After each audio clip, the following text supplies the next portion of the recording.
da Igreja do Senhor Jesus Cristo. Eu creio que hoje o Senhor irá falar contigo. Eu li, irmãos, um tempo atrás, algo que dizia assim, que Deus, tudo que Deus entregou para o homem falhou. Deus entregou para o homem a responsabilidade de cuidar de um jardim. Deus plantou um jardim nas bandas do Éden, fica mais ou menos ali na região do Iraque, entre o rio Eufrates e o rio Tigre. E Deus fez um jardim naquela região. E Deus colocou para o homem, cuida, come de tudo, come todas as frutas das árvores e cuida para mim. E a Bíblia diz que até para regar Deus regava. O homem não tinha lá grande coisa para fazer não, né? Porque até regar Deus regava. A Bíblia diz assim que subia um vapor que regava a terra. Então não tinha muito o que fazer. Não tinha seca, não tinha praga, não tinha saúva, não tinha locusta, não tinha gafanhoto. Deveria até ter, mas não era uma praga, né? Mas o homem falhou em cuidar do jardim que Deus deu para ele. Só que Deus entregou outras coisas para o homem. Outras coisas Deus criou e deu a responsabilidade para o homem e para um povo. E nós iremos falar sobre a corrupção das responsabilidades dadas por Deus. Coisas que foram corrompidas. Deus fez de um modo, mas o homem a corrompeu. Eu queria aqui ler a princípio, irmãos, em Romanos, carta de Paulo aos Romanos, o capítulo 11, o versículo 11 também. Carta de Paulo aos Romanos, capítulo 11, versículo 11, diz assim a palavra do Senhor. Digo, pois, porventura tropeçaram para que caíssem?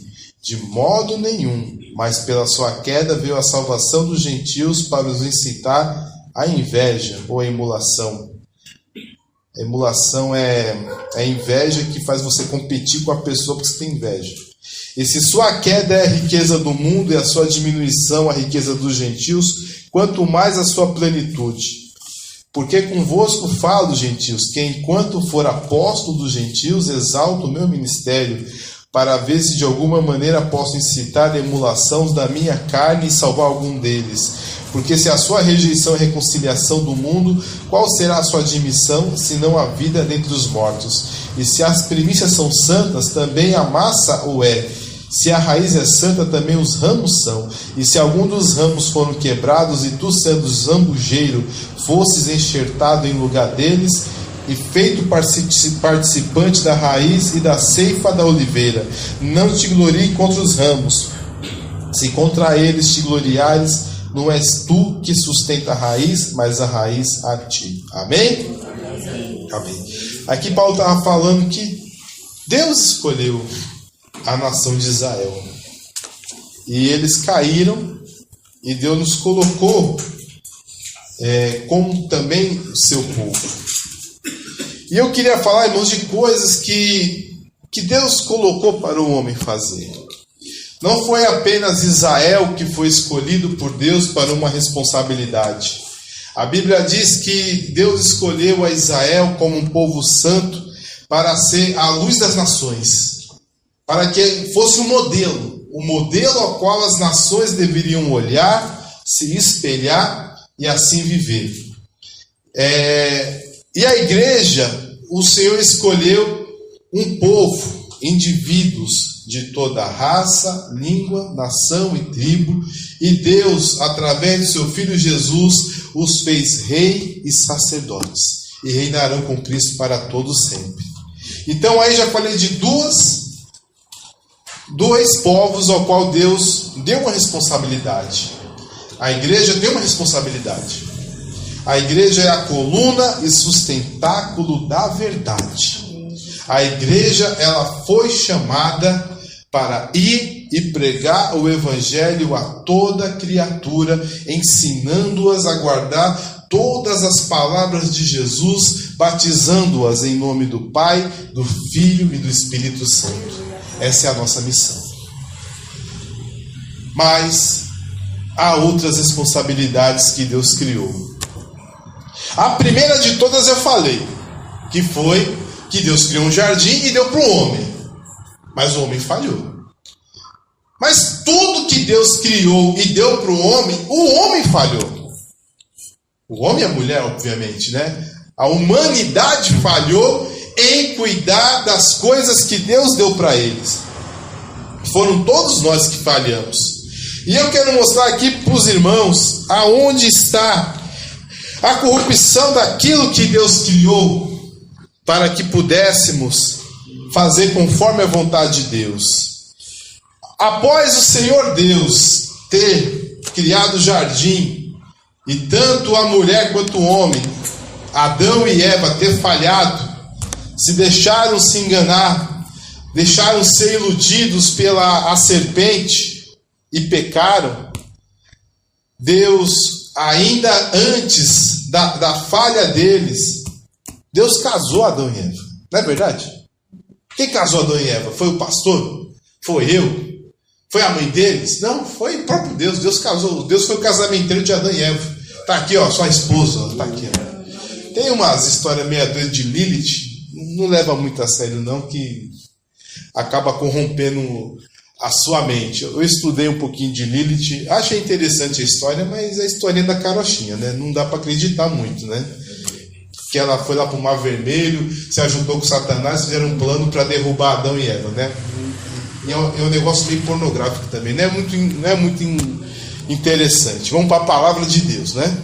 Pela palavra de Deus, Deus casou Adão e Eva. E disse assim: portanto deixará o homem ou o varão a seu pai e a sua mãe, ajuntar-se-á a sua mulher, e ambos serão uma só carne. Essa é a vontade de Deus. Um homem, uma mulher, até o dia ao qual Deus levou os dois. Portanto, aquilo que Deus ajuntou, não separe o homem. Isso está na palavra de Deus através do Senhor Jesus Cristo. Mas Deus fez o casamento. É uma instituição a qual ele já deu um mandamento. Olha, entenda, no dia que você casar, você não vai estar debaixo do bordão do seu pai e nem debaixo da saia da sua mãe. Você vai ter a sua própria família e você vai se ajuntar com essa sua esposa e vocês têm uma responsabilidade até o dia que se findar os seus dias da terra, dos viventes. Essa é a vontade de Deus. Mas o homem, como de costume, corrompeu a instituição de Deus chamada casamento. Primeira coisa que o homem corrompeu o casamento. Por incrível que pareça, não foi com adultério, foi com a poligamia.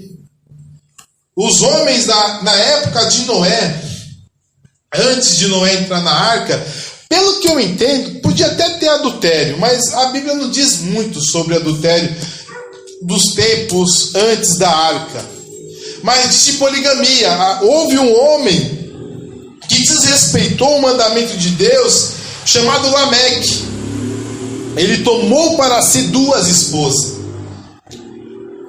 E não era a vontade de Deus.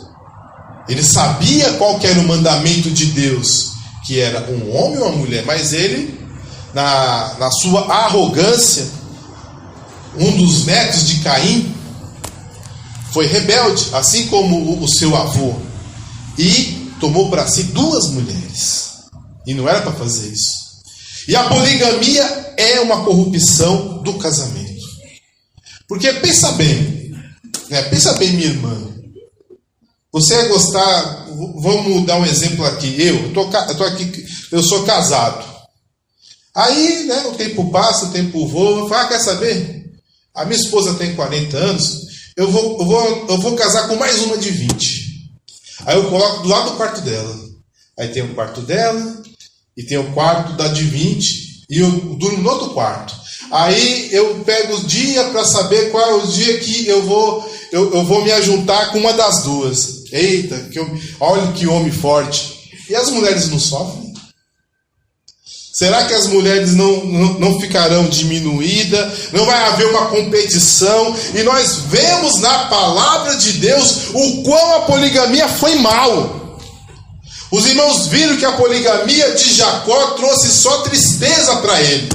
Até o filho dele não respeitou uma de suas esposas e adulterou com a esposa do seu próprio pai. Abraão também teve muito problemas por causa de poligamia entre Sara e entre Agar.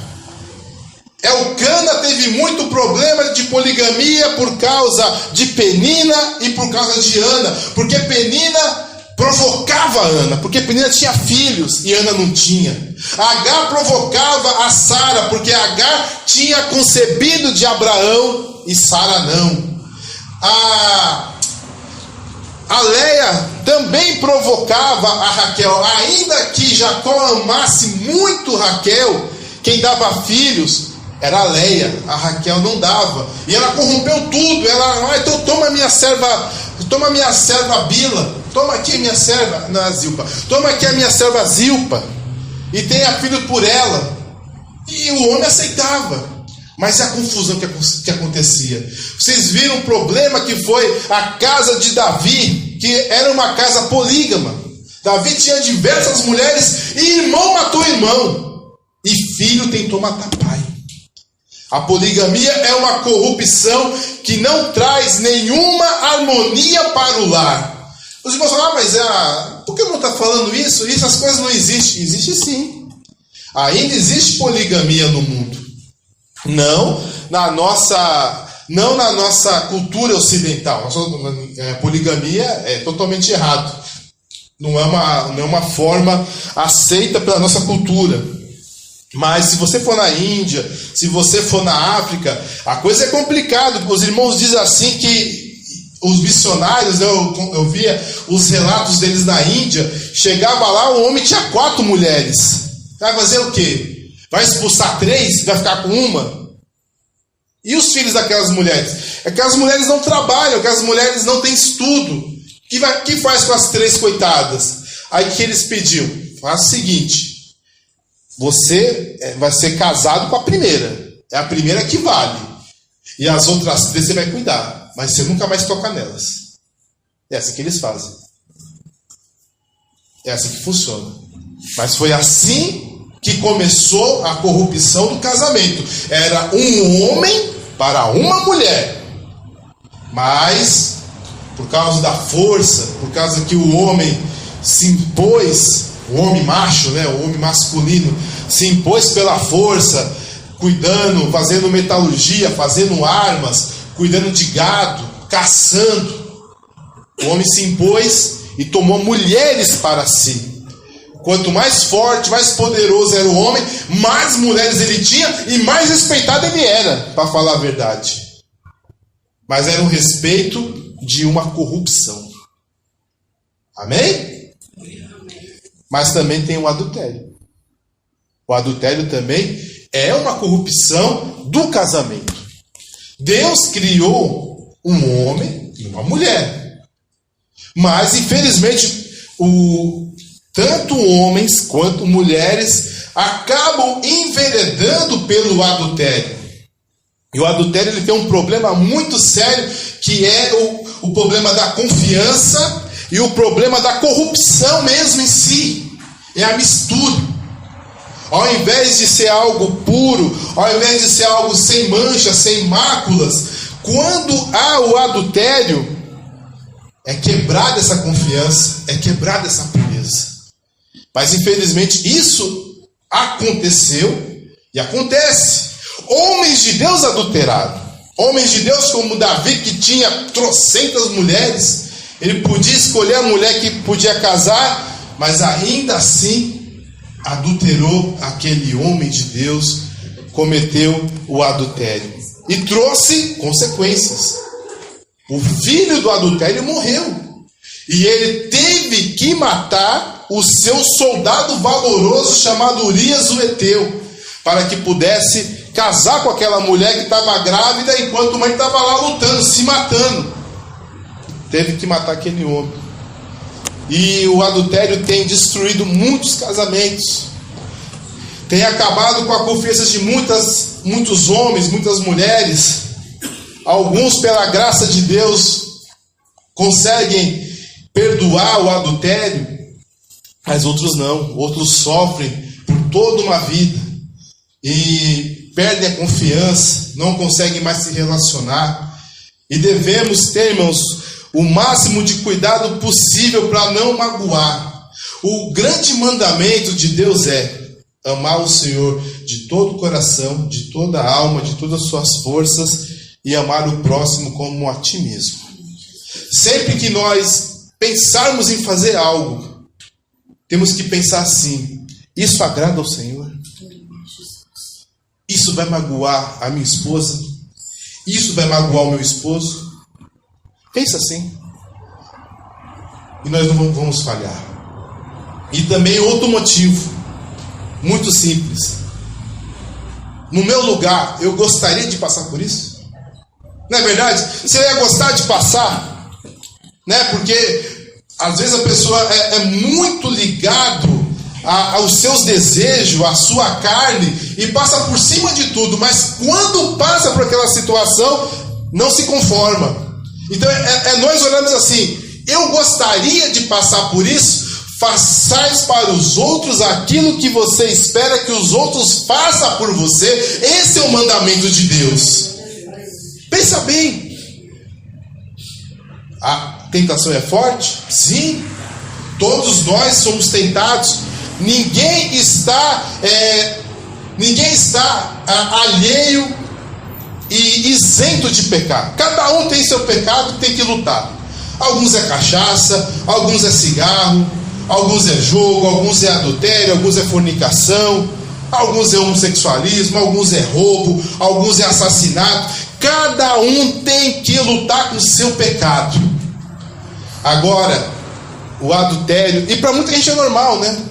No passado, né, uma cultura mais machista, eles não viam problema algum o homem namorar à vontade, né?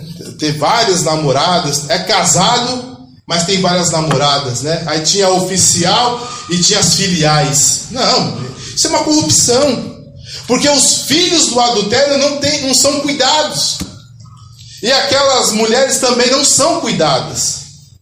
É uma corrupção. Façamos a vontade do Senhor. Vamos se unir à nossa mulher e ser uma só carne. Não procurar aventuras, não procurar... porque muito Satanás, irmãos, uma coisa que eu estava pensando para pregar sobre isso, coloque isso na sua cabeça que eu passei por essa experiência. O diabo não faz você pecar. Não. Ah não, o diabo entrou em mim e eu pequei. Ah, uma pomba gira entrou em mim e eu pequei. Um Zé Pilintra entrou em mim e eu pequei. Mentira. Mentira. Quem pecou foi você. Só que eles potencializam o seu pecado às vezes. Cada pessoa tem um demônio que merece. Se você é cachaceiro e tem um Zé Pilintra, é porque você é cachaceiro. Se você não fosse, não teria. Então não vem com essa: eu peguei porque tinha um demônio, a culpa não é minha. Eu acho que é sua. Cada um de nós daremos conta pelos nossos próprios pecados. Não adianta você falar: não, mas foi o demôniozinho lá que pegou em mim, eu peguei. Não, foi você que pecou. Foi eu que pequei. Nós pecamos. Só que eu percebi uma artimanha de Satanás. Ele é especialista em te dar justificativas para o pecado. Quem garante que quando havia poligamia, havia muito mais mulheres do que homem na terra, como há hoje? Hoje há mais mulheres do que homem. No Brasil então nem se fala. E o diabo colocou na cabeça das pessoas: faz o seguinte, tem muita mulher no mundo. Casa com elas, coloca em casa. Vão ficar solteiras, coitadas? Case. O diabo também muitas vezes justifica o adultério. Olha, Você ainda é um homem forte, você é uma mulher bonita. O seu marido não olha para você, o seu marido te acha uma baranga. Olha lá o novinho bonito, um abdômen de tanquinho. Olha, olhando para você, você merece ser feliz, você merece ser valorizada. Aí você, é verdade, né? Porque o meu marido me acha uma baranga e o bonitão tá me olhando. Ou ao contrário, né? Minha mulher não quer saber de mim, só joga a panela na minha cabeça, mas a novinha tá olhando para mim. Aí eu já falo, tá vendo? Você merece ser feliz. A justificativa do pecado vem de Satanás. Mas quem deve comandar as nossas vidas é a palavra de Deus. Glória a Deus. Você viu que Satanás tentou fazer com Jesus? Tentou justificar o pecado. Olha, se tu és filho de Deus, transforma essas pedras em pães. Não era tempo de Jesus acabar o jejum, mas o diabo deu, olha, pode transformar pedras em pães. Olha, se tu é filho de Deus, joga daqui, se joga daqui. Joga aqui para baixo, porque está escrito, olha, que ele te sustentará pelas tuas mãos para que não tropece teu pé em pedra. O diabo sempre justifica o nosso pecado. Só que ele é safado. Ele ajuda você a pecar, mas não ajuda a esconder. Ele ajuda você a pecar, mas a verdade sempre vem à tona. Irmãos, eu descobri nessa semana um segredo de 50 anos, mas veio à tona. Veio à tona. Não é comigo não, tá bom? Eu não tenho 50 anos também. Mas uma coisa que é um segredo assim, que ninguém podia saber, alguém abriu a boca. Porque a verdade, ela é teimosa. A verdade, ela aparece. Não adianta. Então o diabo ajuda a pecar. Aí você, é igual Davi. Davi adulterou com Betseba, embuchou a coitada. Aí ele pensou, quer saber? Eu mando Urias vir para cá, Urias vai para a casa dele. Com certeza deve estar naqueles dias, não está meses sem ver a mulher dele, vai se deitar normalmente, ela vai engravidar, ela fala que foi prematuro, né? Acabou. Mas o Urias era tão fiel que não foi para a casa dele, dormiu lá na porta com os guardas. Aí Davi, o que você está fazendo aqui, Urias? Vai para sua casa. Falou, eu? O meu senhor Joabe está lutando. Os meus irmãos estão lá lutando e eu vou para minha casa dormir com a minha esposa? Jamais faria isso. Aí ele falou, agora o bicho pegou, o que eu faço? Matou Urias. Ninguém viu, Deus viu. E Deus revelou, olha, havia um homem muito rico, e um viajante foi até ele, só tinha um montão de ovelha, mas ele pegou a ovelhinha do homem pobre e matou a ovelhinha. Aí Davi todo indignado, eis que eu digo, tão certo vive o Senhor, que o tal restituirá 4 vezes a ovelha do pobre. Aí disse Natan, tu és esse homem. Ninguém esconde pecado não, irmãos. Ninguém esconde pecado, Deus vê tudo. Deus vê tudo. Tudo. O diabo te ajuda a pecar, mas não ajuda a se esconder. A mim e a você. Qualquer um de nós, né? Ninguém tá imune não a esconder pecado. Sempre aparece. Uma outra corrupção do casamento. Repúdio. A repúdio é separação, né, irmãos? Como Jesus disse assim, Jesus foi claro, o que Deus separou, não, que Deus ajuntou, não separe o homem. Porque é a vontade de Deus. Mas se você for na lei de Moisés, Moisés permitiu a separação. Está lá, olha, o homem que separa da mulher, lhe dê a carta de repúdio. Moisés permitiu. E a Bíblia diz que a lei é santa e o mandamento é justo. Mas só assim, mas Moisés permitiu isso por causa da dureza do vosso coração. Vocês tinham um coração tão duro que vocês não iam nem compreender a proibição do repúdio, da separação. Então Deus permitiu tal coisa, mas no princípio não era assim, não é a vontade de Deus, não era a vontade de Deus que houvesse isso, mas Deus permitiu. E através do Evangelho do Senhor Jesus Cristo foi restaurado o casamento único e monogâmico. Porque no Antigo Testamento era comum haver poligamia e era comum haver repúdio. Se a mulher não colocasse, colocasse menos sal no feijão, o homem separava. Tá aqui, pum, vai embora. Se a mulher não fizer um arroz muito papado, um arroz muito doce, não gosto nada, vamos pegar outra, pum, vem embora. Só que tem uma maldade, a mulher não podia separar. O homem podia separar, mas a mulher não podia. O homem podia bater na mulher, fazer o que quiser, não podia separar. Mas o homem, por não gostar, separar e casar com a outra. Só que o profeta Malaquias, ele disse que ele odeia a separação. Porque deixaste a mulher da tua mocidade, a mulher da tua aliança, a repudiaste. Eis que eu odeio a separação. Deus odeia. Mas para o homem é normal. Para o homem, e hoje em dia, para a mulher, o repúdio é normal. Mas é uma corrupção do casamento. A única forma que Deus permitiu de haver repúdio é havendo prostituição de um dos lados. Porque pela lei de Moisés, quem adulterava tinha que morrer, né? Então, esse era o certo. Então, Jesus permitiu ainda, olha, a não ser por prostituição. A não ser por prostituição, não pode separar. Mas hoje em dia é normal, né? A pessoa faz um contrato de casamento. Vamos ver o que vai dar, vamos ver o que vai acontecer. Eu já estou muito velho mesmo, vou casar, vamos ver o que vai acontecer. O pessoal falou que eu estou no caritó, vamos ver o que acontece. Se der errado eu separo. Se eu não gostar eu separo. Ô irmão, coloca uma coisa na sua cabeça. Se você quer servir ao Senhor, se você quer fazer a vontade de Deus, se você se colocou diante de testemunhas, diante da igreja do Senhor, em oração, abençoamos a sua aliança, abençoamos a sua união, entenda, não é para separar. Aleluia. Não é para separar. Evite o adultério a todo custo. Evite ser ímpio a todo custo. Porque o repúdio é uma corrupção do casamento e é terrível. O número de separações que há no meio evangélico é o mesmo que há no mundo, não tem diferença. Você vê estatística, é a mesma. 58% dos casamentos, tanto evangélico quanto católico, espírita, ateu, dá errado. Não importa. Antigamente não era assim. Mas nós corrompemos o casamento. Ou seja, Deus criou o casamento, deu a responsabilidade do casamento para o homem e para a mulher, e nós falhamos.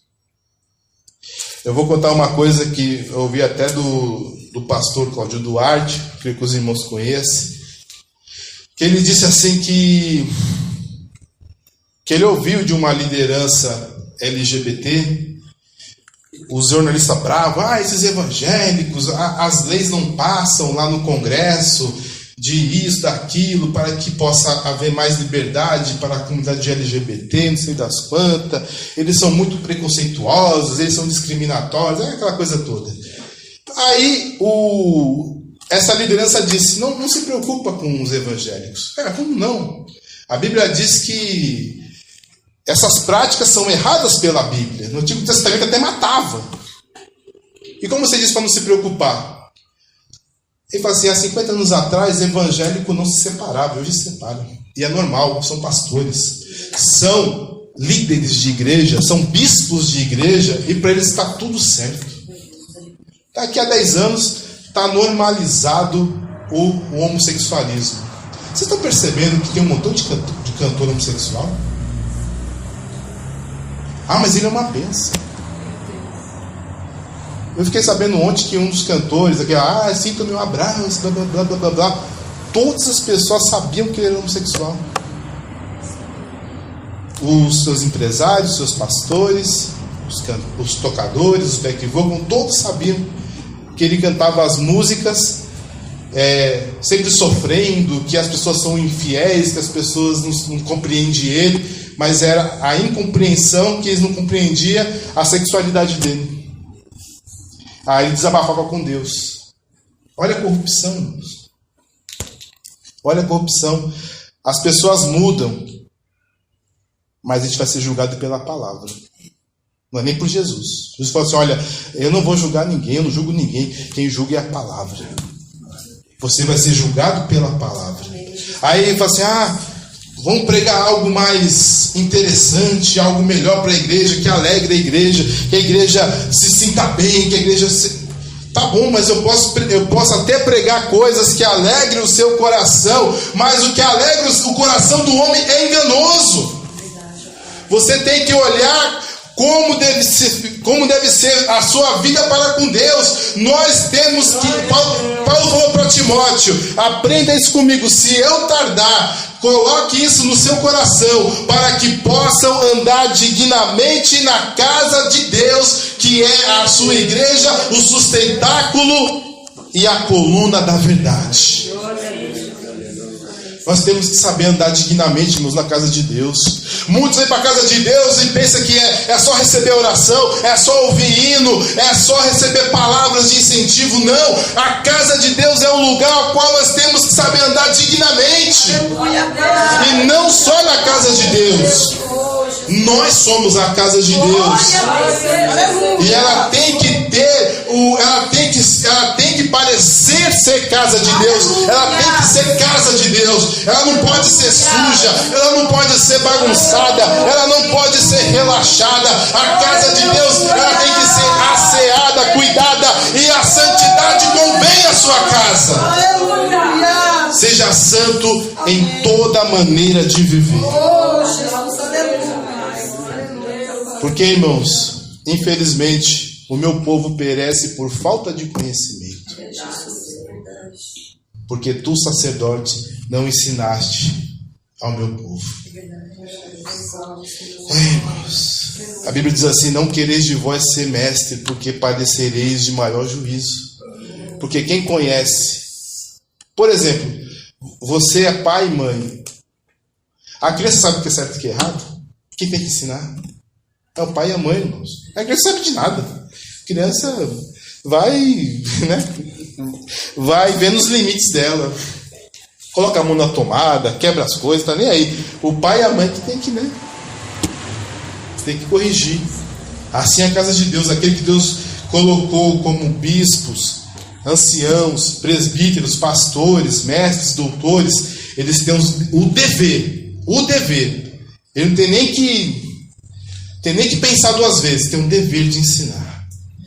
E há uma outra corrupção. Foi Deus que criou, não foi o homem. Deus criou a relação de pais e filhos. E essa relação está corrompida. Está em Êxodo capítulo 20, versículo 12. Honra teu pai e tua mãe, para que se prolongue os teus dias na terra e que o Senhor teu Deus te dá. E vós, pais, não provoqueis a ira dos vossos filhos, mas criai-os na disciplina e admoestação no Senhor. A relação pais e filhos, acho que eu falei um pouquinho na terça sobre isso. Está terrível, terrível. O pai e a mãe não mandam mais nada, O que vale é a opinião dos outros, dos amiguinhos. Vale a opinião do ator, da atriz, dessa raça encapetada de influencers. É esse povo que vale. A opinião de pai e mãe não vale nada. Os nossos filhos foram convencidos que pai e mãe é um bando de idiota que não sabe nada, ignorante e ultrapassado do tempo da onça. E que bom é o professor dele. O professor dele sabe tudo. O influencer sabe o que é bom e o que é ruim. Até o filósofo sabe o que é bom e o que é ruim. Só que o filósofo não ama o filho. O filósofo, quando o filho estiver nas drogas, não vai cuidar do filho. O influencer, quando o seu filho estiver na cachaça, ele não vai cuidar do seu filho. O professor que ensina um montão de abobrinha não vai cuidar do seu filho. E que as nossas crianças, os nossos filhos venham colocar isso no coração. O seu professor não te ama. O influencer que você gosta, ele não te ama, ele não cuidou de você, ele não tem o mínimo de afeto por você, é apenas influência maligna. É apenas desobediência. Tem um menino que a minha filha fica ouvindo, que é um tal de Lucas Neto. Ela fica ouvindo, ela gosta, ela briga, eu quero ver. Eu falei, você não vai ver esse menino, não quero saber. Aí eu fui pensar, o que é de errado com esse menino, Aí eu percebi. Nos esquetes que ele faz, não há pai e mãe. Ele não obedece ninguém, ele faz o que ele quiser. Não há pai e mãe. Ele faz o que ele bem entende. Ele finge de Chaves, né? Finge que é criança e faz o que bem entende. Ele e os amigos dele. Não tem pai e mãe. Não existe pai e mãe. Ele faz o que quer. Agora, filho, uma criança pode fazer o que bem entende. Agora vai repreender. Ela não compreende. O que você está fazendo? Deixa eu fazer. Eu estou brincando. Quem é você? Isso é uma corrupção, irmãos. A desobediência que os filhos têm hoje para com os pais é algo terrível. O inimigo inculcou nos nossos filhos que nós pais somos um bando de idiota. Somos um bando de pessoas ultrapassadas. Eu estava vendo um homem dizendo que ele passou por uma situação que o próprio professor de uma escola particular cara ensinou que o pai dele, que era empresário, era um escravagista, era um explorador dos trabalhadores, que era uma pessoa que era contra a redistribuição de riquezas, e a filha começou a parar de falar com o pai, não dava mais um abraço, não dava mais um beijo. Falei, filha, o que está acontecendo, filha? Me explica. Falei, pai, é o seguinte, eu estou convencida que o senhor é uma pessoa má, que o Senhor não gosta dos trabalhadores, que o Senhor é escravocrata, que o Senhor é isso, que o Senhor é aquilo. Falei, filho, pelo amor de Deus, isso na sua cabeça. Simplesmente eu tenho uma empresa, preciso de pessoas que trabalham para mim, eu dou o salário, elas aceitam. É isso, filha. Colocou na cabeça que eu sou escravocrata? Eu vou, pai, me perdoa, acabei deixando levar. Mas passou algum tempo, um pai estava chorando, falou que a filha não gostava mais dele, que odiava ele. Falei, eu sei que foi. O professor falou isso, isso e isso. Ah, eu não sei, vou perguntar. Foi perguntar para a filha, filha, por que você me odeia? Porque o professor falou que você é assim, assim, assim, assado. Eu não sabia. Estão colocando ódio sobre os nossos filhos na sala de aula e a gente paga esses malditos. Ao invés de respeitar a nossa opinião, eles impõem para os nossos filhos as opiniões deles. Quantos filhos estão na igreja, quantos na faculdade, muda totalmente a cabeça, se desviam, se tornam uma outra coisa, porque eles são doutrinados a desobedecer pai e mãe. Mas desobedece para ver, vai morrer, porque a palavra de Deus não mente. A Bíblia diz que quem não honra pai e mãe não prolonga os dias da terra e não vive bem. Por isso que essa terra está cheia de drogado, está cheio de bandido, está cheio de gente na sarjeta. É gente que não obedece pai e mãe. Foi na cabeça de amigo, foi na cabeça de professor. Misericórdia, Senhor. Que quem faça a sua cabeça é o Espírito Santo. Aleluia. Que quem faça a sua cabeça é a palavra de Deus. A palavra de Deus não erra. A palavra de Deus diz assim: honra o teu pai e tua mãe. Aleluia. Ah, mas a minha mãe é ultrapassada, o meu pai é isso, meu pai é aquilo. Não importa, não há condicionante para honrar pai e mãe. Não importa quão monstro ele seja, quão ruim ele seja cachaceiro, não importa. Mostre, dê orgulho para o seu pai. Aleluia. Dê orgulho para sua mãe. Aleluia. Dê orgulho. As pessoas, hoje o filho não está pensando mais não.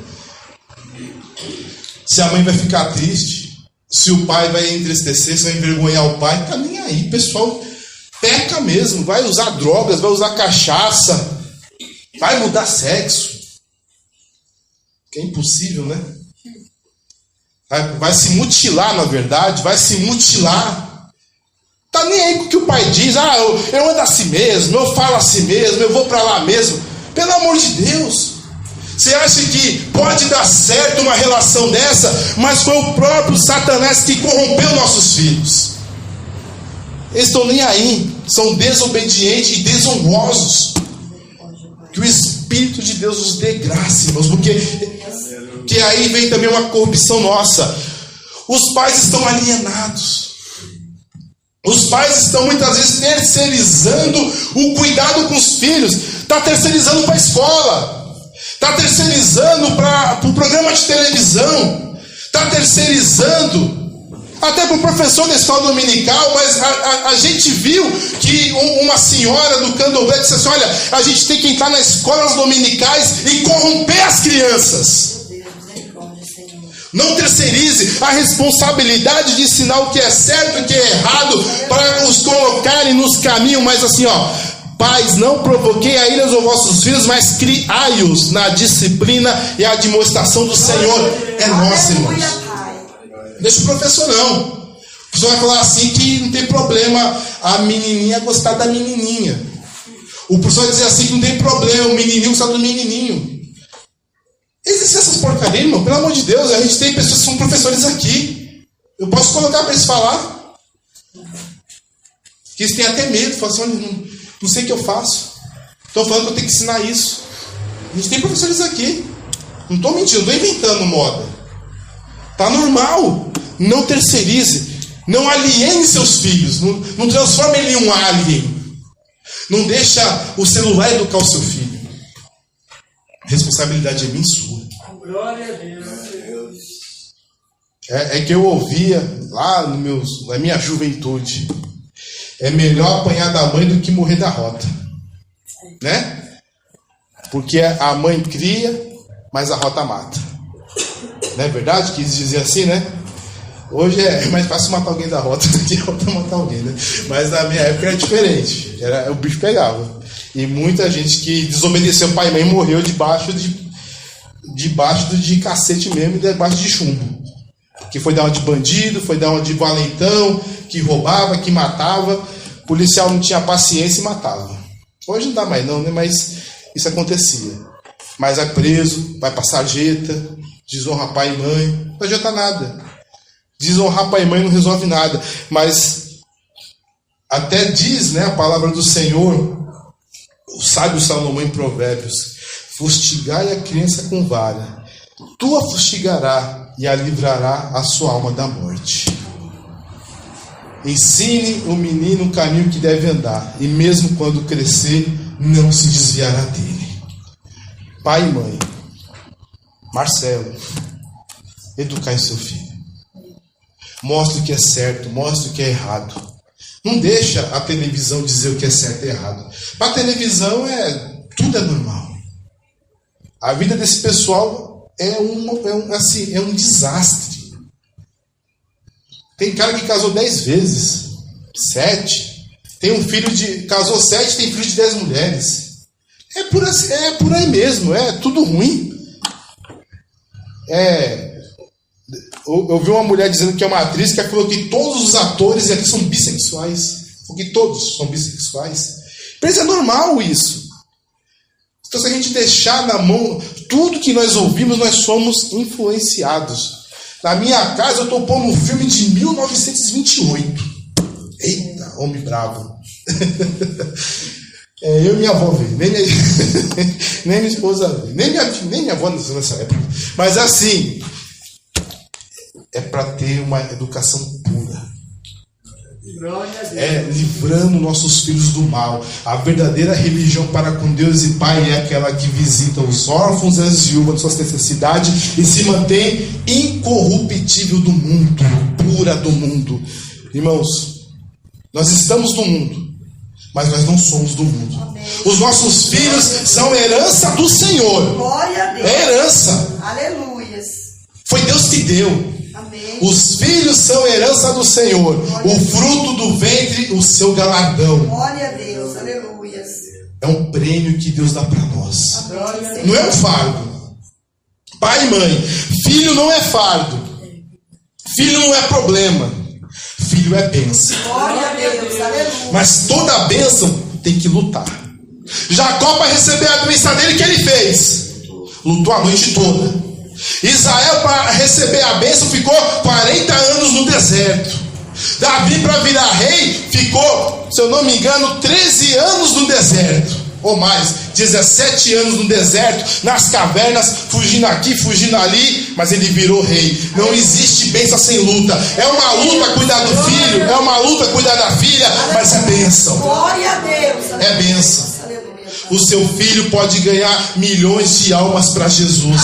A sua filha pode ser uma bênção. Pelas suas mãos, Jesus pode curar. Aleluia. Pode ganhar as almas. Ela pode ser uma profeta. Pode ser um profeta de Deus. Pode ser um missionário para um lugar que ainda ninguém teve coragem de ir. mas tem que lutar. Amém, Jesus. Não aliene. Quer saber? Se vira. Vou pôr na escola, vou pagar curso disso, vou pagar curso daquilo, e você nem vê seu filho. É a sua herança. Amém. Vamos dizer assim, você ganhou uma terra linda, maravilhosa, vamos ver um lugar bom aqui. Você ganhou uma terra que passa um rio, uma terra vermelha, que nem precisa colocar calcário ou qualquer tipo de adubação, de 100 hectares. É uma herança que você ganhou. Se você não for lá tomar posse, não cuidar dela, não colocar cerca, não colocar segurança, não plantar, não fazer nada, o sem terra vai lá e invade. E bem feito para você. Porque você não cuidou do que é seu. Deus usou eles para te roubar. Porque você não cuidou do que é seu. E o seu filho? Quanto vale um filho? Se terra vale muito, e o seu filho? O seu filho é a herança do Senhor. Glória a Deus. Aleluia. A terra é de Deus. Agora o seu filho foi Deus que te deu. Aleluia. Cuida dele. Amém, Jesus. Eduque. Repreenda. Admoesta. Aleluia. Entre nós aqui, dá uns tapinhos.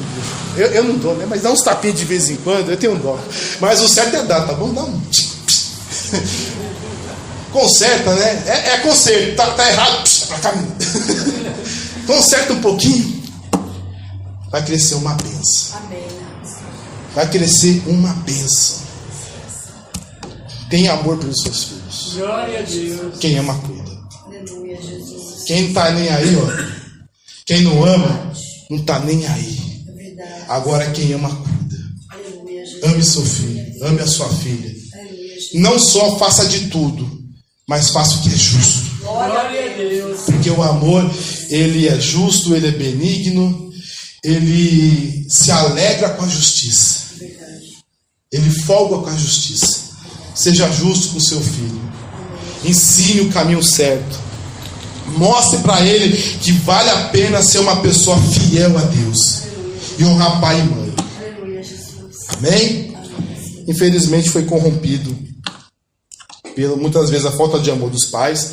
Tem muito pai que não presta, né? Muito pai, muita mãe que, pelo amor de Deus, não merecia ser pai e mãe, não. Que não presta, não. Vamos ser sinceros também.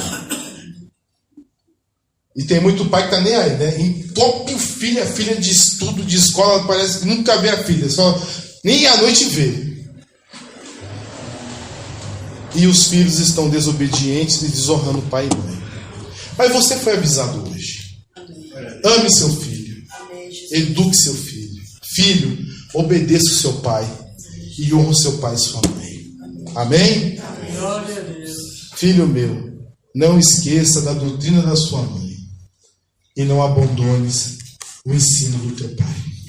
Amém? Amém, Jesus. Como eu falei, Israel também foi corrompido. Deus disse para Israel: porque tu és um povo santo ao Senhor teu Deus, o Senhor teu Deus te escolheu a fim de lhe ser seu próprio povo acima de todos os povos que há sobre a terra. Deuteronômio 7,6. Ouve, ó Israel, o Senhor nosso Deus é o Deus único, é o único Senhor, que faz aqui certinho. Amará, pois, o Senhor teu Deus de todo o teu coração, de toda a tua alma e de todas as tuas forças. Deuteronômio 6, versículos 4 e 5. Deus escolheu Israel para ser o seu povo particular. Mas Israel, infelizmente, também errou, falhou como povo escolhido de Deus. Entraram na idolatria. Se tem uma coisa que você lê na Bíblia e irrita, é a idolatria do povo de Israel. Eles têm um negócio com bezerro que eu não sei de onde eles tiraram. Eu tinha que estudar, eu esqueci de estudar. Eles gostam de bezerro. Saiu do Egito, colocou um bezerro, falou: aqui estão os teus deuses, ó Israel, que tirou do Egito. Quando Israel se separou do reino de Judá, de Salomão, fizeram 2 bezerros, um em Dan e o outro em Betel. Eu não sei o que esse povo tem com bezerro. E eles adoravam Baal, adoravam Astarte, adoravam a Camus, adoravam Moloque, adoravam... Qual aquele deus lá meio doido? Ai meu Deus, esqueci o nome dele. O filho de Nimrod, esqueci. Que eles adoravam, eles choravam. A Bíblia diz que eles choravam por aquele Deus lá nas câmaras da casa do Senhor. A idolatria acabou. E a idolatria é um adultério que a nação de Israel cometeu contra Deus, porque eles serviam a Deus por formalidade, mas na crença de verdade eles obedeciam aos ídolos. Eles achavam que o ídolo resolvia, não Deus. O ídolo que dava certo, e não Deus. Um Baal da vida, um Astarte da vida, uma rainha do céu da vida que ajudava eles e não o próprio Deus. E hoje, irmãos, eles não têm idolatria não. Hoje eles não têm esse problema. Você vê na época de Jesus que não havia mais idolatria em Israel. Só que infelizmente nos fins dos tempos eles vão adorar o próprio Satanás. Eles vão adorar o anticristo. Alguns não, o remanescente não, mas a maioria deles vai achar que a besta que surgiu do mar é o Messias prometido, e eles vão idolatrar o próprio preposto enviado de Satanás. Hoje lá não tem nada, eles não têm ídolo, né? Eles têm alguns símbolos assim de estrelinha, de candelabro, mas idolatria, Baal, essas coisas não tem mais não, eles acabaram. Mas no fim dos tempos, a idolatria vai voltar, e vai voltar com força, que eles vão adorar o próprio Satanás. Desonrar o Senhor, porque Deus os chamou, e eles muitas vezes abandonaram o Deus deles. Abandonou o Deus deles para servir outros deuses. E a desobediência é normal, muito normal em Israel. Tanto que eles foram dispersos, tanto que eles perderam a terra deles, tanto que ficaram em todo o mundo, e só em 1948, por uma gambiarra, fizeram o estado deles, e é um estado ateu. O estado de Israel hoje tem nada a ver com o estado de Israel bíblico, é um estado ateu. Não digo que não é um plano de Deus, é um plano de Deus, porque o templo de Jerusalém tem que ser reerguido novamente, e aquele povo tem que estar lá, até para adorar Satanás, para falar a verdade. Então tem um propósito em Israel ter novamente brotado como uma figueira nos últimos dias. Mas esse estado de Israel de hoje não é o estado da parte de Deus. Quem vai realmente voltar ao estado de Israel original, conforme a vontade de Deus, será o próprio Senhor Jesus Cristo. Ele vai se sentar no trono de Davi para todo sempre. Esse aí não, isso é uma gambiarra, isso aí é coisa que inventaram, temos que se respeitar, não vou matar ninguém por causa disso, mas é uma gambiarra, e uma gambiarra permitida por Deus. Mas só com idolatria também com Israel, né? Não, nada a ver, isso é lá, vai pregar lá para você ver, prega em Israel. Vamos falar de Jesus, vocês que não creem em Jesus, o Messias já veio, ele chama Jesus e vocês mataram ele na cruz daquele monte ali, você é apedrejado. Isso não tem nada a ver com Israel da Bíblia. Amém? Amém. Israel falhou. Deus os criou como nação modelo, mas caíram na idolatria, na desonra e na desobediência. Por último, Deus criou a igreja. Jesus disse a Pedro: Tu és Pedro, e sobre esta pedra eu edificarei a minha igreja, e as portas do inferno não prevalecerão contra ela. Jesus fundou a igreja. Através do que Pedro disse, que Jesus Cristo era o Filho do Deus vivo. Jesus falou assim: olha, por isso que você falou que eu sou o Filho do Deus vivo, eu edificarei a minha igreja. A minha igreja é edificada porque eu sou Jesus Cristo, o Filho do Deus vivo. Aleluia. Pedro falou que Jesus é a pedra que os edificadores rejeitaram. Amém? Amém. Jesus criou a igreja. E diz assim: vós maridos amai vossas mulheres, como também Cristo amou a igreja, e a si mesmo se entregou por ela, a fim de santificar e a purificar com a lavagem da água pela palavra, para apresentá-la a si mesmo, igreja gloriosa, sem mácula, nem ruga, nem qualquer coisa semelhante, mas santa e irrepreensível. Efésios 5, versículo 25 a 27. Mas vós sois uma geração eleita, um sacerdócio real, uma nação santa, um povo particular, ou peculiar, para que anuncieis as grandezas daquele que vos chamou das trevas para maravilhosa luz, para a sua maravilhosa luz. 1 Pedro 2, 9. Cortei aqui, mas é 2,9. Amém, irmãos? Amém. Mas a igreja também falhou. Aí, tudo que Deus entregou para o homem falhou. Qual, infelizmente, irmãos, as falhas da igreja? Idolatria. A igreja é um pouco espelho de Israel, né? Parece que as falhas de Israel é muito parecido com as falhas da igreja. E a igreja caiu na idolatria, né? Você tem a igreja ortodoxa que eles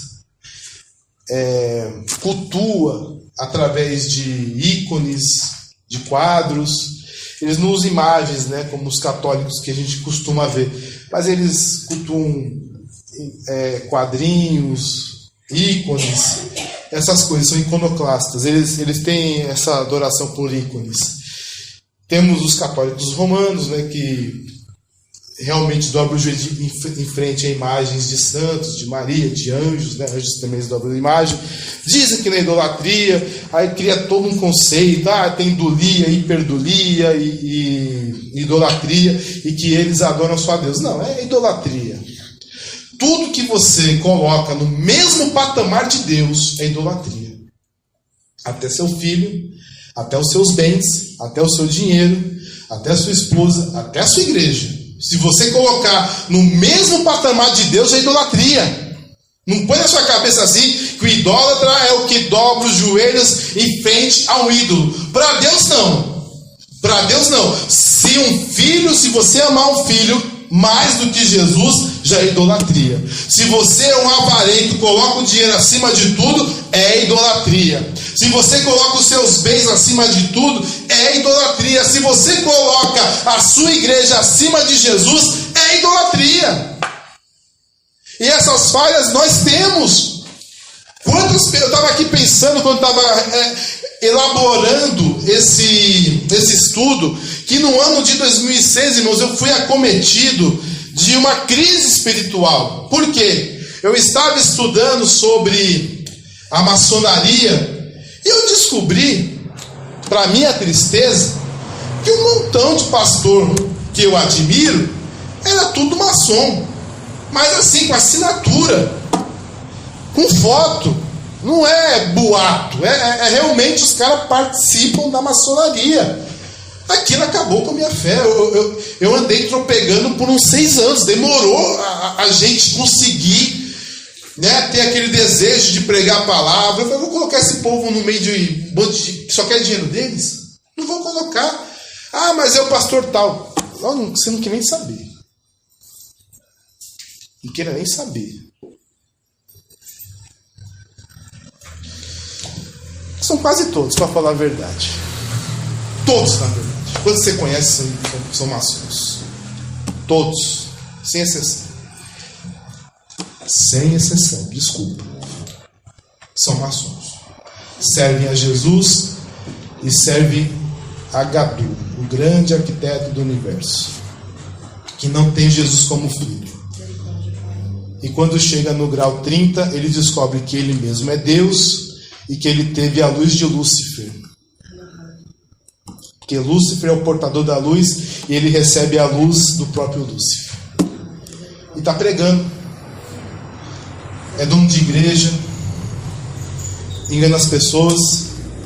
Irmão, isso acabou comigo. Quando eu descobri as pessoas que faziam parte, alguns eu desconfiava. Mas os que fazem parte é de arrebentar. É de arrebentar. É coisa fora do comum. E o pessoal envolvido com essas coisas. Idólatra. E arrebentou. Você vê que algumas pessoas, se você falar alguma coisinha da igreja deles, já fica bravo, né? Isso é idolatria, irmão. Pelo amor de Deus. Isso é idolatria. Se falar mal de Deus, não fala nada. Cada um tem sua religião. Agora vai falar mal da igreja. Ai da minha igreja, ai de você, ai do meu apóstolo, ai do meu bispo, ai da minha bispa, ai não sei das quantas. Pelo amor de Deus. Todos nós somos homens, nós somos falhos. A igreja verdadeira são aqueles aos quais o Espírito Santo chamou, selou, purificou, guardou e tem o seu nome escrito no livro da vida. Denominação é uma corrupção. Não existe na Bíblia a Assembleia de Deus, batista, presbiteriano, metodista, luterano, anglicano, ou qualquer igreja que é mais nova do que alguns vinhos que tem por aí. Não. A igreja são aqueles os quais estão com seus nomes escritos no livro da vida do Cordeiro, que morreu por eles antes da fundação do mundo. Isso é igreja. É aqueles os quais Jesus colocou no seu corpo. Aquele fala: olha, você é membro do meu corpo. Eu sou o seu cabeça e você é membro do meu corpo. Isso é igreja. Aqui nós somos uma assembleia.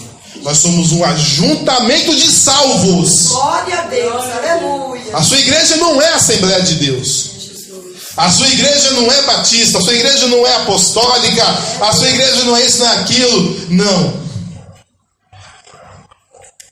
Você é o povo escolhido de Deus. Oh Deus, obrigada, Senhor. Aleluia. Você é o chamado para fora. Glória a Deus, aleluia. Você congrega o povo de Deus.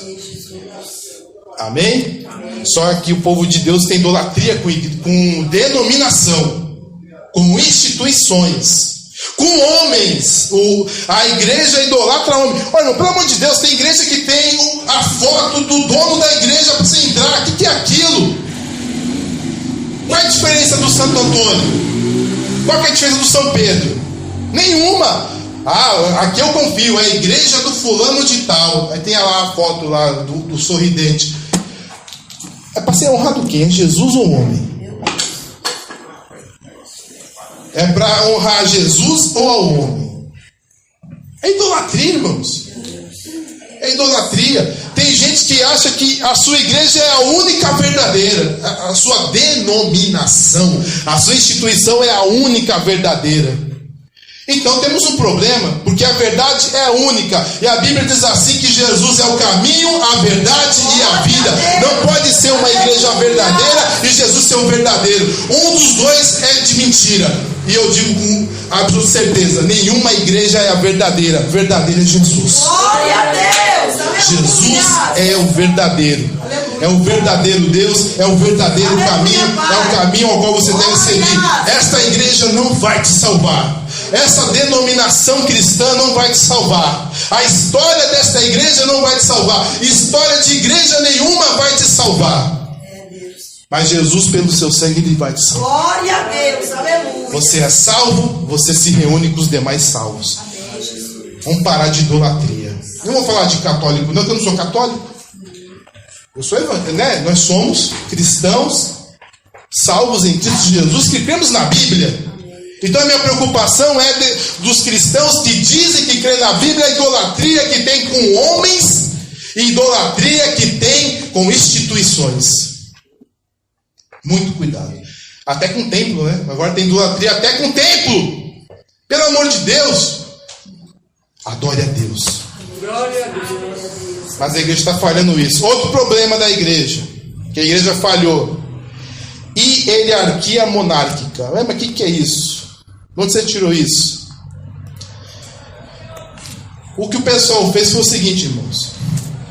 Existem ministérios dentro da igreja. Todos nós fomos chamados segundo os dons que o Espírito de Deus entregou para cada um de nós. E há diversidade de ministérios, mas o Espírito é o mesmo. Há diversidade de dons, mas o Espírito é o mesmo. Amém? Então nós temos serviços. Ministério é serviço, entendeu? É o que você faz de serviço. Nós temos serviços a fazer na casa de Deus. Alguns Deus chamou para ensinar, outros Deus chamou para evangelizar, outros o Senhor chamou para socorrer os mais necessitados. Cara, tem um montão. Se você ler Romanos 12, aqui no Romanos 13, na verdade, a partir do versículo 8, Romanos 12, a partir do versículo 9, aí explica os dons ministeriais. Também tem Efésios capítulo 4. Tem alguns lugares na Bíblia que falam dos ministérios. Mas ninguém é rei da igreja, irmão. Entenda isso. O rei da igreja é Jesus. Ninguém manda na igreja, irmãos. Quem manda na igreja é a palavra de Deus. Quem manda na igreja é o Espírito Santo. Aonde há liberdade, aí é o Espírito Santo. Quem tem que mandar?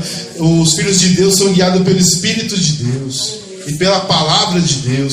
A igreja não pode ter dono, irmãos. Mas infelizmente nós criamos uma hierarquia monárquica, né? Você sabe, na monarquia tem, né? Tem um barão, tem um conde, tem um visconde, aí tem um rei, né? O rei, a rainha, é a nobreza. Infelizmente a igreja criou essa hierarquia. O diácono é o primeiro passo da hierarquia, depois vem o presbitério, depois vem o evangelista, depois vem o pastor, aí pastor presidente regional, pastor presidente total, bispo, apóstolo. Isso não existe, irmãos. Pelo amor de Deus, isso não existe. Todos nós somos um em Cristo.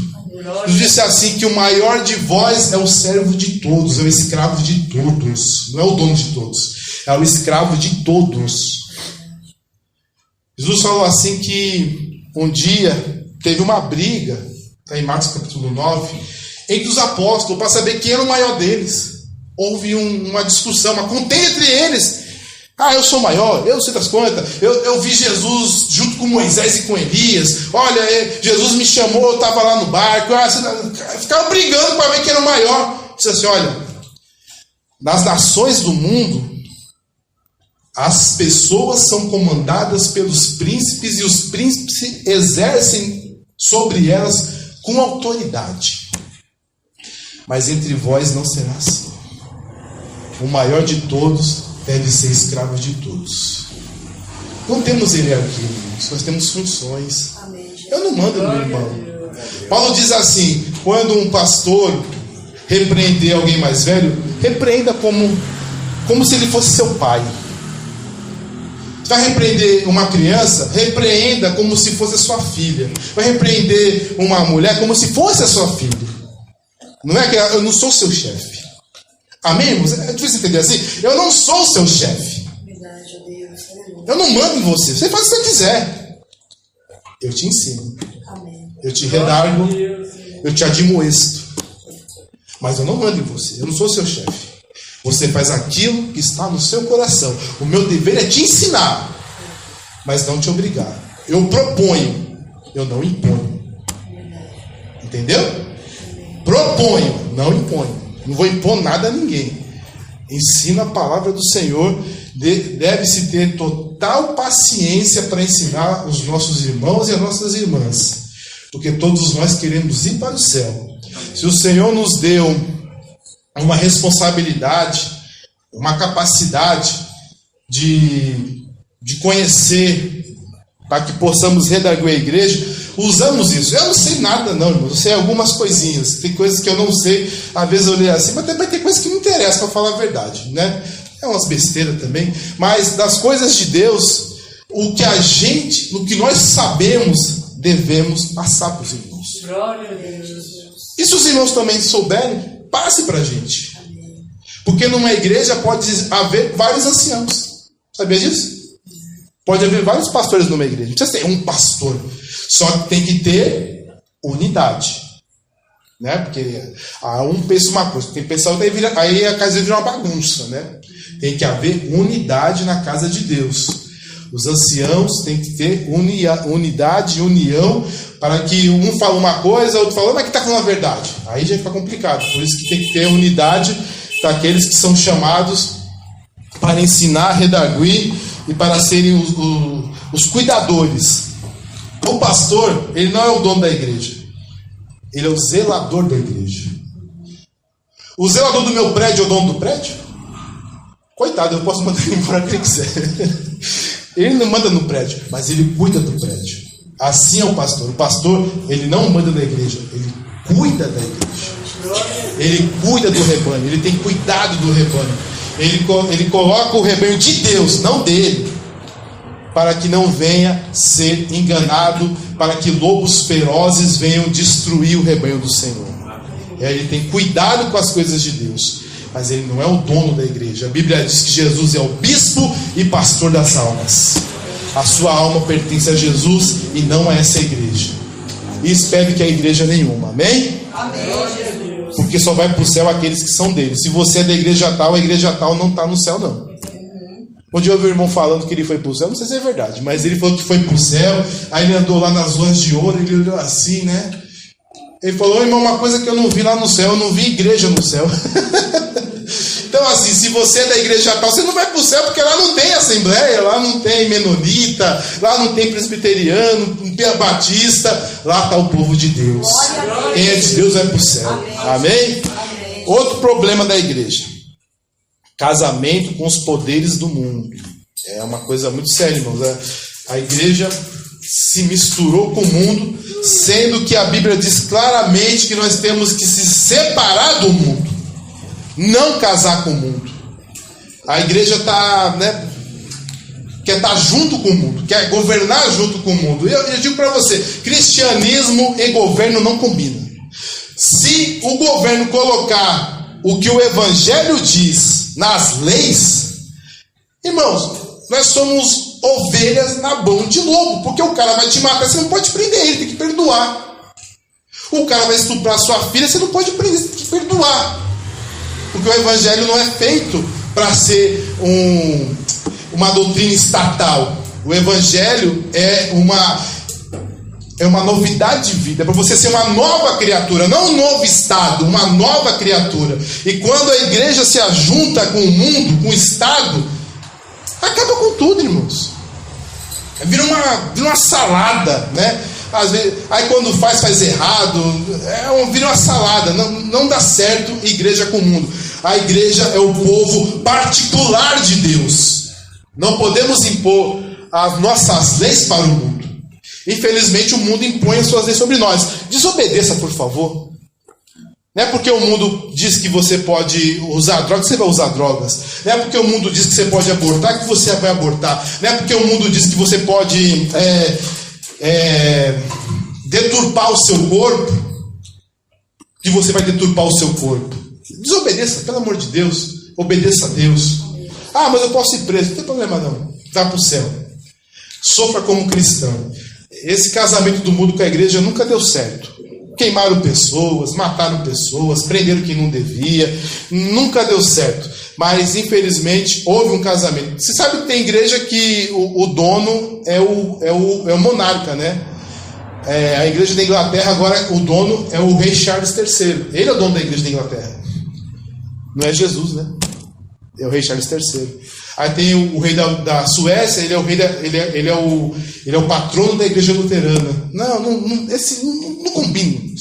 A igreja é de Jesus e você é de Jesus. Amém? Outro problema da igreja: relativização do que é sagrado ou secularização. A igreja, irmãos, ela não tem mais ideia do que é santo e do que é profano. A gente não tem a mínima ideia. A gente não sabe mais o que é cultuar o Senhor. É verdade. Nós não sabemos mais o que é louvar o Senhor. Nós não sabemos, muitas vezes, nem ouvir a palavra do Senhor. Tá uma salada. Nós transformamos a igreja num circo, num show. Nós transformamos a igreja muitas vezes num picadeiro. Transformamos a igreja do Senhor num show de stand-up gospel de comédia. Isso é uma secularização do sagrado. Eu já vi gente batizando em tobogã. Tobogã do Red and White. Batizou. Te batizou no Pai do Senhor. Podia ir pro inferno logo, né? Aí cai na água. É a secularização. Não dá, irmãos, pelo amor de Deus. Cuidado com o que você canta. É que eu falei, o diabo tá normalizando as práticas sexuais pervertidas, colocando pastores, pastoras, cantores. Mas ele é uma bênção, eu sentia tanto o Espírito Santo. É técnica. Tem alguns ritmos, você sente uma coisa que você nem entende. Vai no show do mundo. Tem gente que até chora vendo o cantor lá, os toques. O cara até chora, desmaia. É verdade, irmão. Mas o Espírito Santo, eu tô sentindo o Espírito Santo. Olha, irmão, quando eu era mais novo, eu ia para estádio de futebol. Para minha tristeza, eu era corintiano. Aí o Corinthians fazia gol, chega, gritava, ficava feliz, chorava. E na minha época o Corinthians não ganhava nada ainda por cima. Mas ganhava uma coisa e eu ficava feliz. É só emoção, irmãos. E isso muitas vezes vem para a igreja. As pessoas têm emoção, né? Ouve aquele hino, aqueles toques assim, e sente aquela emoção e acha que é o Espírito Santo. Cuidado, cuidado. Não existe funk de Jesus. Não existe pagode de Jesus. Não existe forró de Jesus. Não existe reggae de Jesus. Não existe rock de Jesus. Esses ritmos, essas músicas, eles têm um objetivo. O objetivo claro do ritmo é te levar à sensualidade. Eu estava vendo um rapaz da Renascer, um músico, para terminar, um músico da Renascer, que ele estudou qual que é o poder do ritmo para nossas vidas. Da Renascer, não é da Assembleia, não é da Batista, da Renascer. E ele aprendeu nos seus estudos, com livros, com psicólogos, psicoterapeutas, médicos, biólogos, que o ritmo te influencia. Uma menina que ouve funk, usa saia e usa aquela coisa que tem embaixo da saia, esqueci o nome, combinação. A menina ouve funk, a menina ouve funk o dia todo, é a novinha, é a cachorra, não sei das bandas. Ela vai usar saião com combinação ou vai usar shortinho aparecendo nas bandas? Por causa do ritmo. Aí você coloca muito Jesus. Foi na cruz, onde um dia eu vi. Você quis dançar, né? Fala a verdade. Você quis dançar a casa do ritmo. Você nem ligou que Jesus morreu na cruz. O ritmo fala mais alto que a música. Você canta uma coisa, mas o seu corpo sente outra. Música do capeta. Foi feito para as pessoas se sensualizar. Esse irmão disse assim, que ele aprendeu isso, ele falou, mas será que isso é verdade? Aí ele entendeu que o funk veio da África, aquela batida veio da África. Ele foi na Angola. Aí ele chegou para uma pessoa que não era nem cristã, um pai de santo lá de Angola, ele falou, eu posso pegar o seu atabaque e fazer um ritmo aqui? Ele falou, toma, pega aí, faz. Aí ele começou a fazer a batida do funk. Aí o pai de santo falou assim, para agora. O que foi? Pare de tocar isso agora. Falou, por quê? Se a gente tocar isso aqui, mulher casada vai começar a trair o marido. E mulher solteira vai começar a dar em cima de homem casado. Esses toques não se toca aqui na África. Ele falou, lá no Brasil, toca até na televisão para criança ver. Criancinha desse tamanhozinho, canta lá no programa do vovô. Aí depois você vê o que acontece. O ritmo influencia. Cuidado com o que você canta. Tem que ser para edificação da sua alma, não do seu corpo. E a secularização de muita coisa. Eu só falei da música. Mas tem da pregação. Tem do culto. Tem igreja que parece que é de gente, de criança praticamente. É só diversão. Irmãos, as coisas de Deus são sérias. O homem de Deus tem que ser sóbrio. Está na Bíblia, tem que ser sóbrio. Temos que andar neste mundo sóbria e piamente, porque os dias são maus e os tempos são findos. Despertar do sono, porque o dia da nossa redenção está muito mais próximo do agora do que quando nós cremos. Em nome de Jesus, não deixe a secularização tomar conta de você. É bonito, vamos trazer para a igreja, mas é de Deus. Será que vai edificar mesmo? Tem igreja que nem sabe porque tem tanto homossexual, porque tem tanto adultério na igreja. É porque canta uma coisa pela boca, mas o toque é outro. E leva para o pecado. Muito cuidado. Não misture as coisas de Deus com as coisas do mundo. Porque aquele que se faz amigo do mundo se constitui inimigo de Deus. Amém? Que Deus abençoe os irmãos em nome de Jesus.